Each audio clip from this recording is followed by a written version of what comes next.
Welcome back, guys, and today we are here with my Steam Showdown match versus Marnel, 4-colour Converge, and it's honestly going to be an interesting one. I tested 3 matches with Legend, my deck versus Marnel's deck, highlighted by him, and he beat me 2-1, but it was kind of one of them season matches where it could have went either way. Like, I don't think either of us had an advantage.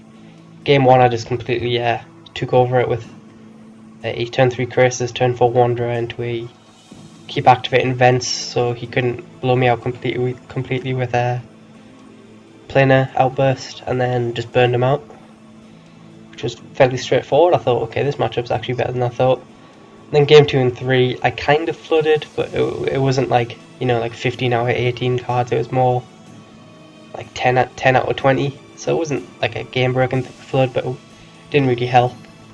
And then Game 2 and 3 both got a Cure, which I found was actually a card I'm going to have to watch out for, because that thing hurt against my deck. I had to keep hitting it to stop it ultimating.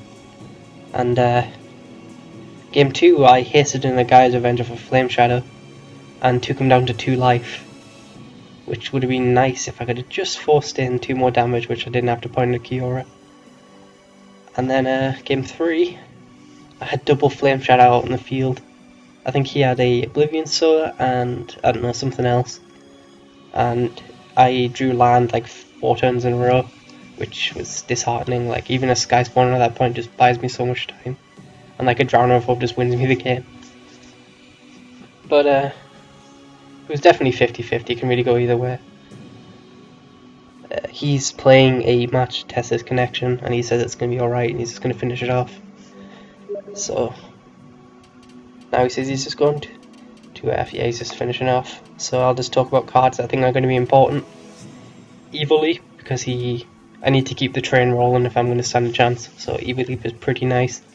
It makes his board wipes less scary as well. What else do we have that hurts him? I think I need to get a good 3-drop on the field as well. So either Sky Spawner or Krasis on turn 3 would be pretty nice. And if I'm on the play, I will be casting this first main, or on my turn I mean, Krasis, because he has 4 Spell Shovel, and his deck's weird. Like, it's got 4 Spell Shovel, yet like every spell taps him out.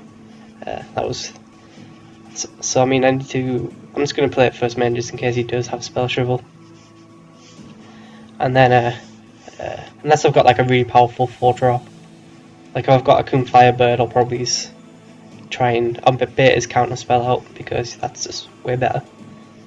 But I need to get a good 3-drop to punish his like Brilliant Spectrums and stuff.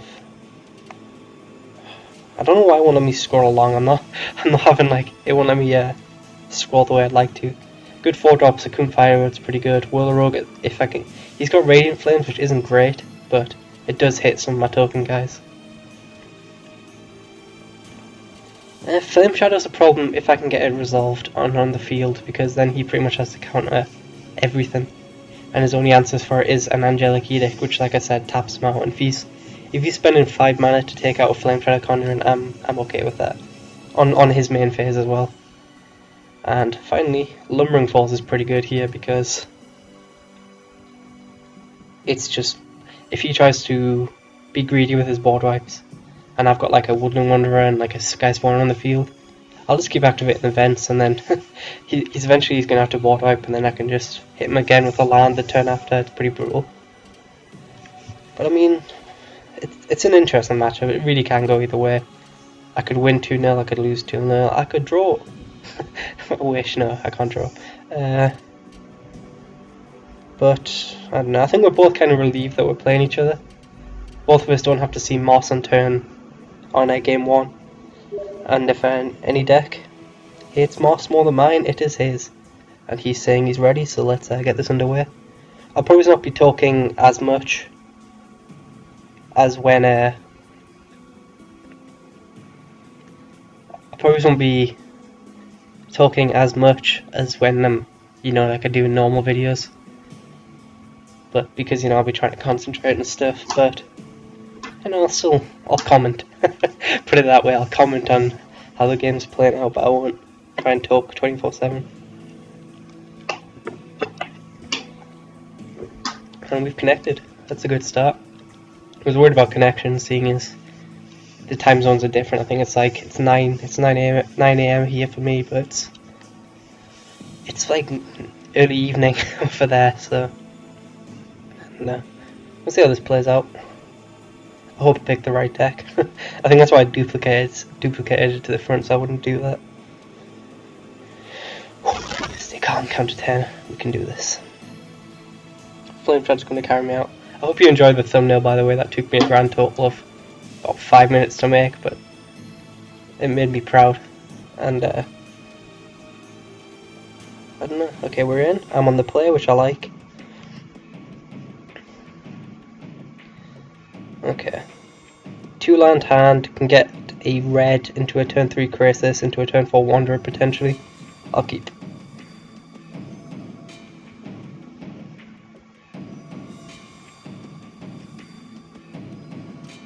He's mulligan. Come on, keep going down. Go down to 3. Yes, yes! He's down to 6. Which is not really a win, but I'll take it. Like I said, I will Crisis turn 3. Because I want to get pressure on the board as early as possible. So I'll get an untapped red. I mean, I could get a gate if I really wanted, and then I could go visionary.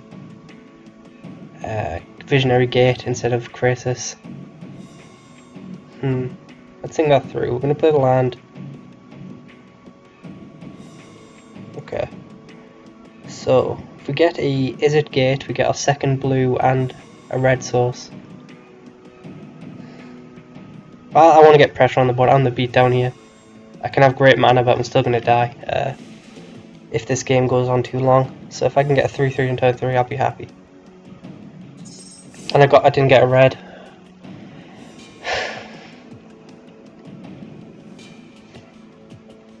Okay, that's why I said to myself before the match, take 5 seconds on each decision. I don't know, at least I get Crisis out, but damn, that hurts.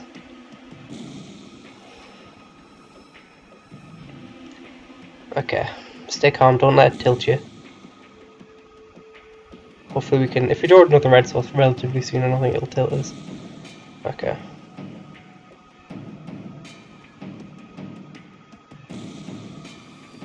Get it out first, mate, and get around the counter spell. Finish. Okay, so we've got 3 power on the board. Crisis is going to be weakened now, but I reckon he's got a counter spell for it. So I might try and bait it out with the Flame Shadow Conjurer. Because we have, well, we can't because we have red. Shit. What's his turn 3 play? I mean, I could just, like I said, I'm in a position where I can just, if he's going to keep passing the turn back to me, I can just hit him with lands and Crisis. Okay, second Crisis is nice here.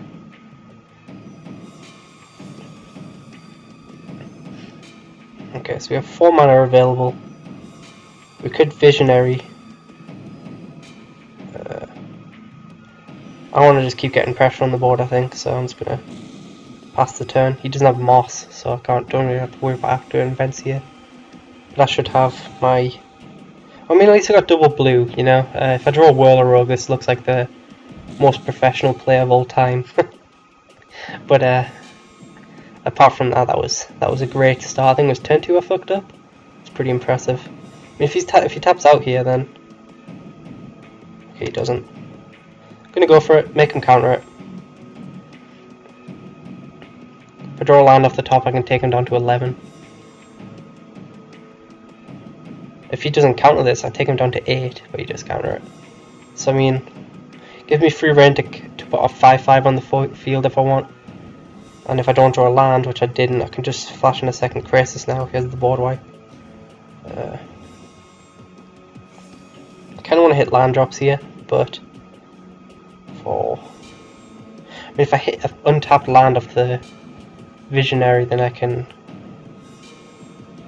But I think if he taps out for like a Woodland Wanderer or a Oblivion Sower, then I can tap it down with the Crisis. So I'm just going to pass the turn here. I mean, I'm hitting for 3 a turn. Eventually he's going to have to respond to a 3/3, and then I can flash in the Crisis. So,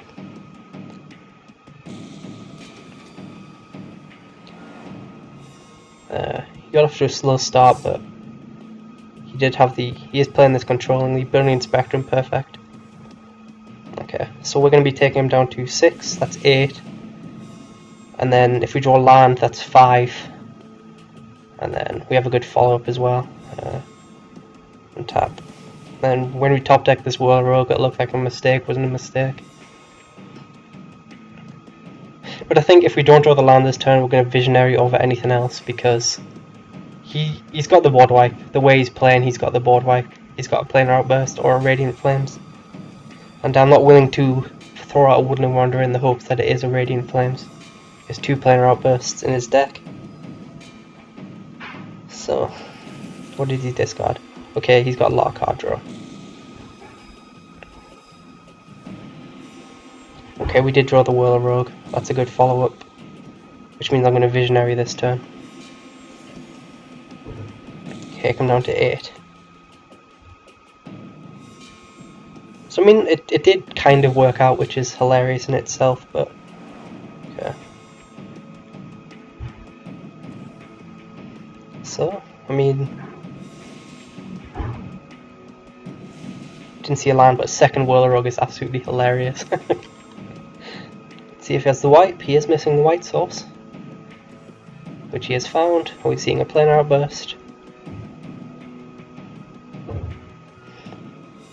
If he doesn't have it, he's pretty much dead. There we go, okay. So I mean, we lead with the Wanderer. It comes down as a 4/4.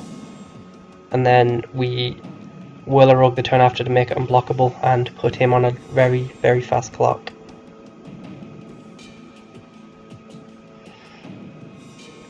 Don't have to worry about land destruction. Could have to worry about counter spells.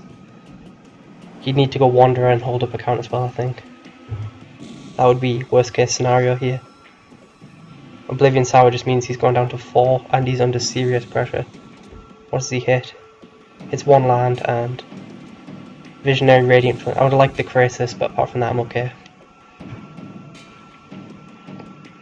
Okay.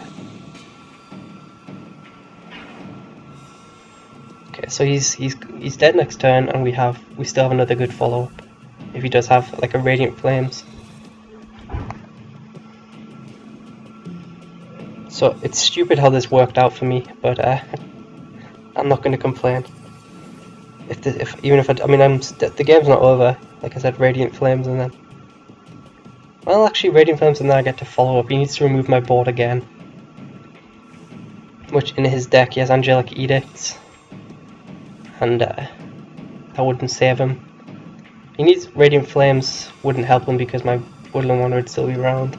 Second Outburst probably would be the way to go. He has no instant speed interactions, so if I get back to my turn, and it looks like I might do, judging by... No, he must have the Radiant Flames here. Oh, it taps his red, so... Is this just conceding? I don't see any interactions on his side.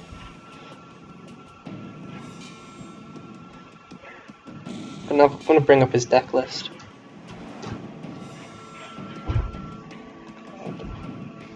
I played with it, so I thought I'd just be able to remember, but I don't think it does. Okay, he's type GG, so I'm going to assume that means he's got nothing, and he's left, so it's going to clean out the game. So we took game 1 in a very, very shaky game, but stupidly a bad decision worked out for us, which is quite funny.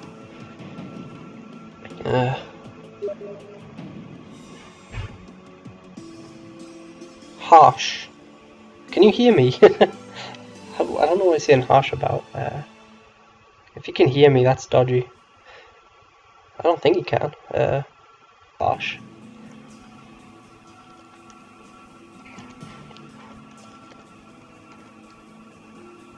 Okay, so game 1 goes to us. Good start at least. The deck did what I needed it to do. I got a fast enough opening. He didn't really seem too into it.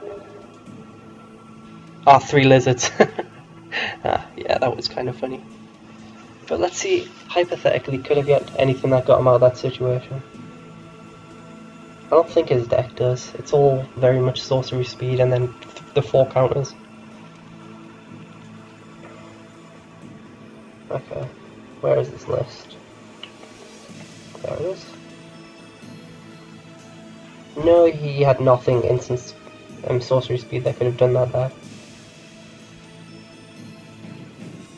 Yeah, keep that in mind. I'm on the play again, which is lovely.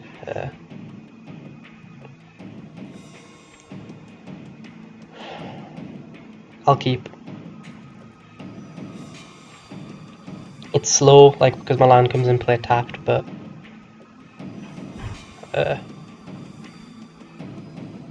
I can fix my mana relatively good. I've got plenty of card draw, so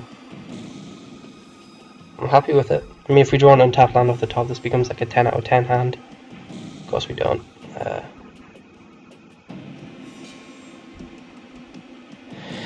Again, I guess, though, if we draw an untapped land off the top, we can curse this. Turn 3, which would be nice again. Get the pressure on. I mean, you saw how good it was resolving that crisis early on. He didn't have to mulligan this time as well.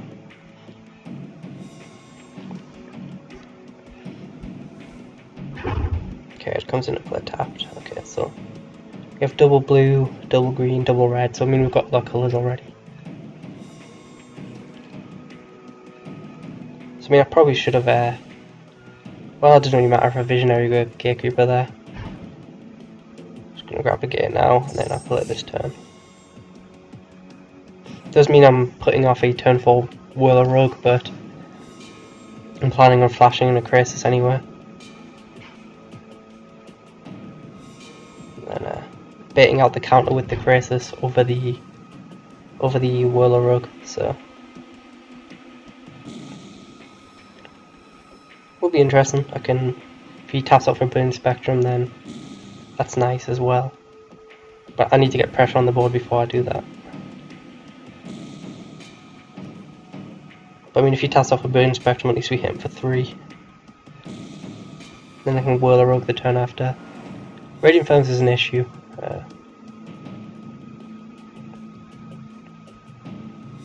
Okay, so we'll let our crisis die here. Ooh, he doesn't have the counter. Oh, he's letting it go. So I mean, this is an evolutionary leap turn, I think. Ooh, a Akum Firebird is so tempting here. Does he have the counter? He didn't counter there. Oh. I'm going to play this safe and evolutionary leap.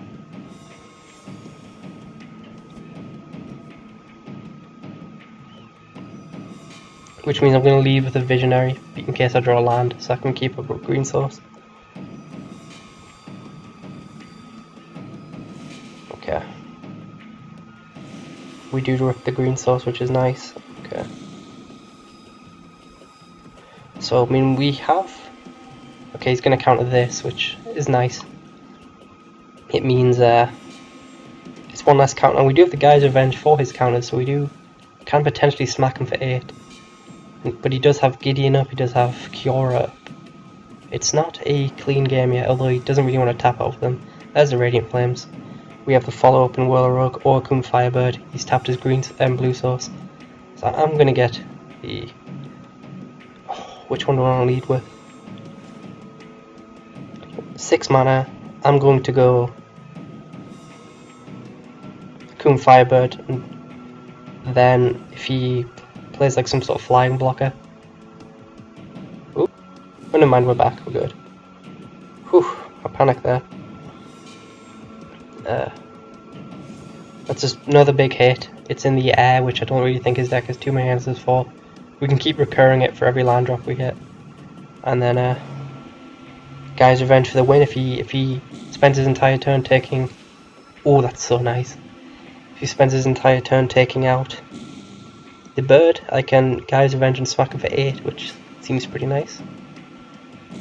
So we're in a good position. We're not golden yet, I don't think. He doesn't have double red for Rolling Thunder, which was a concern I thought of his deck. But I'm happy with where we are with our current hand of 2 Whirler Rogues and a Guy's Revenge. Only 1 land off. Oblivion Sword, okay, that's pretty good. So I could hit him for 6. He hits 1 land. What else does he hit? Wooden Bellower and second Evil Leap and a Flame Shadow. Rest in peace. Never be forgotten. I'm going to Gatekeeper here and then Whirl a Rogue into let my Visionary get in for a point of damage, and then if he has a board wipe, we have a Guy's Revenge follow-up which we can cast. Probably should have got Gate there because I didn't need my land this turn. But, okay. He's got big pressure on the board. He easily could have a board wipe, but like I said, if he taps out for it, then I think he might just die at this point.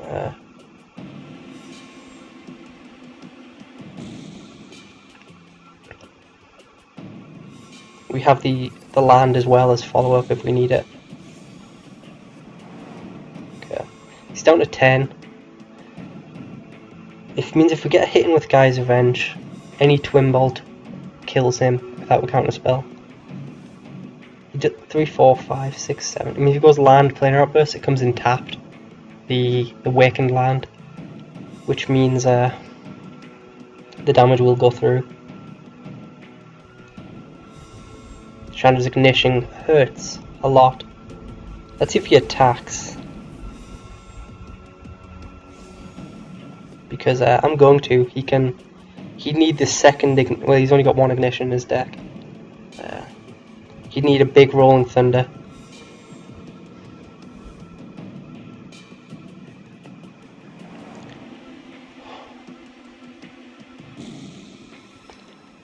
I could bring back the bird. 1, 2, 3, 4. No, I'm not going to bring back the bird here. Whirl a Rogue is safer. 3, 4. I'm just going to go for it. He'd need a Rolling Thunder or a... Yeah, Rolling Thunder is his only out for this. We take him down to 2. How much land does he have? 1, 2, 3, 4, 5, 6, 7. So Rolling Thunder actually does kill us. So I'm not playing around it, but I think he does have it. I probably well, if he had Rolling Thunder, he wipes out my board and hits me down. So we're kind of in the same situation. Yeah, okay, he's got it. Fair enough. Looks like we're on to a game 3. So I mean, I could have Whirl a Rogue, and I guess I could have kept on my land, but I went for it. He had 3 cards in his deck which won him the game, and he had one. I'm not going to complain.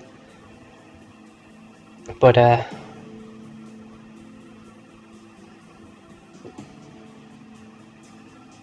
don't know, I think if I sit back there, I'm giving him a chance to, like, if I Whirl a Rogue, the Rolling Thunder still wrecks my board, and then he still hits me for 5. Then I'd have to play Guy's Revenge and sit back. And then I'm just giving him a chance to, like, draw into his Gideons and stuff. Like, his late game's faster than mine. I just had to... I made one decision there, was whether to go for the win or lose next turn, or try and play a long game, which I don't think my deck does very well. I'd lost a Bellower. And, yeah. Okay, he's on the play this time, which seems fair. Look at a hand. No land. 3 land, Evil Leap, but no creatures, but the mana base is good. I'll risk him on the draw.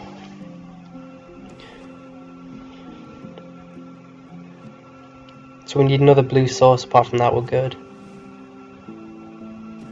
Didn't really want to rip a 6-drop off the top there.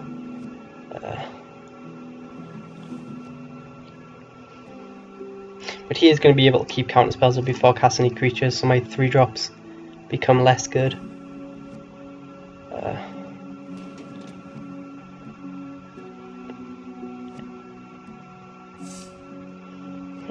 Okay. I mean, we get the vision. We're going to get the Evil Leap out there, which is nice.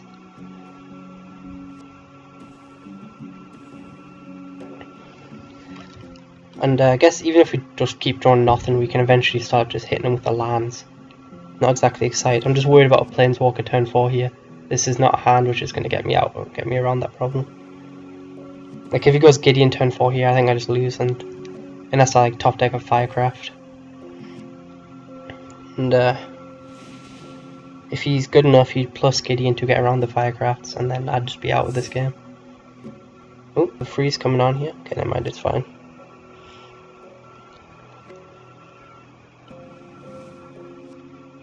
Okay, so I mean, drawn land isn't terrible here.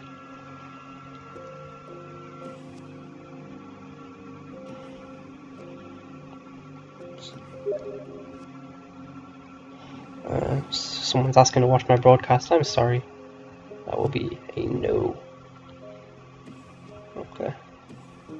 Well, that's pretty terrible. At least we get to Flame Shadow and just hope that digs us out of this here. Like if we draw a Whirl Rogue off the top, that might save us. I think we've actually drawn nothing but land so far in the Drowner of Hope. I mean, I've got nothing else going on. I have to just Flame Shadow here.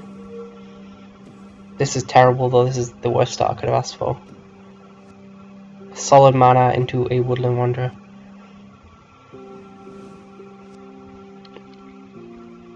I need to draw a creature, like one of my early draw creatures. Well, that thing has Trample.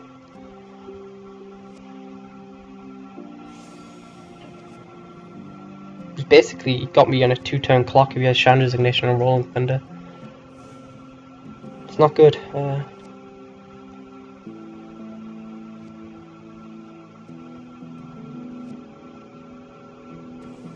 Angelic Edict, okay. I said I didn't mind if he tapped out, but not against this board. Okay.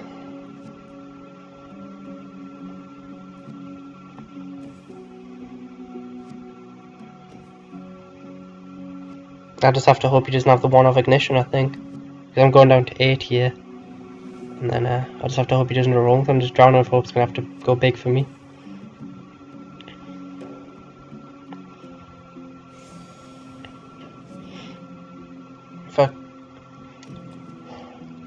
If I activate the land, then I'm going to be another turn off Drowner, so it's not really worth it.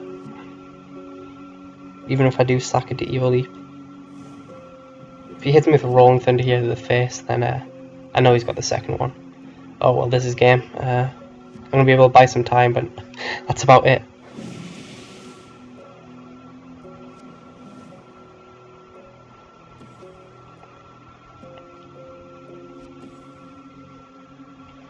Double Woodland Wanderer hurts a lot, and we didn't get off to a fast start. Needed to rip into a 2 or a 3 drop, and I did not. I'll tap these down before he goes into combat, then I get to Green Warden, and then pray to God I can trade somehow. Like I said though, if he has Burn, here we just lose. We're fully playing a defensive game against a deck which isn't as strong late game as him. So I don't know. Game 1 was good, game 2 I played a risk, so who knows, if I'd maybe played the Whirl Rogue that I might have been able to buy some time. Yeah, Gideon as well, this is well and truly over.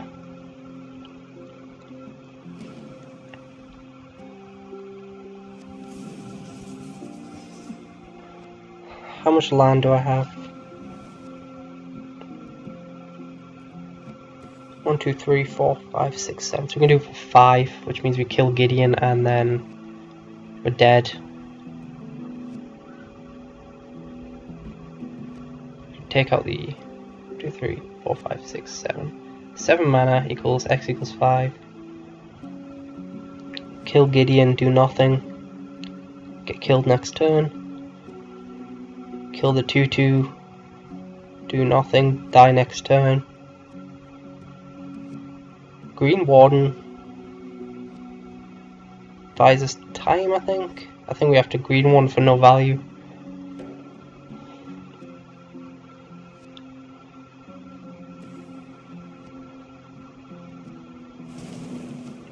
Because Rolling Thunder doesn't get us out of there. And I think this is the only way to put enough toughness in front of them. Well, I think we just die. Well, I think we actually die either way now. But I don't think there was a way out for us. So yeah, game 2 is going to be the game that really matters. This was worst case scenario. He gets Wanderers out. Both Wanderers are out. The 6/6s and a Gideon. And I get off to a slow start. This was not what we wanted. And then game 2 was where it matters. I got him down to 2.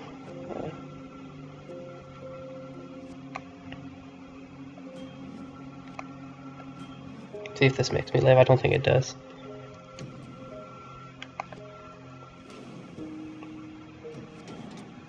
So we take... Yeah, we're dead either way. So congrats to Marnel. He did what he needed to. He had game 1 it was kind of weird. It mirrored the matches with Legend. Game 2 I got him down at 2, and then game 3 was kind of sad. But yeah, he played that exactly what he needed to, and maybe I got a bit reckless game 2. Apart from that, I mean, I don't think... I mean, game 2, let's hear what everyone thinks. What would you have used on game 2? Would you... I mean, I put him on 3 cards in his deck. That was really it. I mean, there's a good chance he has them. There's a 3 of, but at the same time, I think it was a risk worth taking. Because then I can activate the land next turn, plus Whirler Rogue to get through the last points of damage. And he doesn't have any sorcery speed interaction, so that would have been dead next turn if I'd survived then. And if I'd Whirler Rogued, he would have Radiant Flames, took out my Whirler Rogue, and then just have a Guy's Revenge on the field. So yeah, I'll leave it at that. I'll talk to Marnel now, so thank you guys for watching. I will see you later.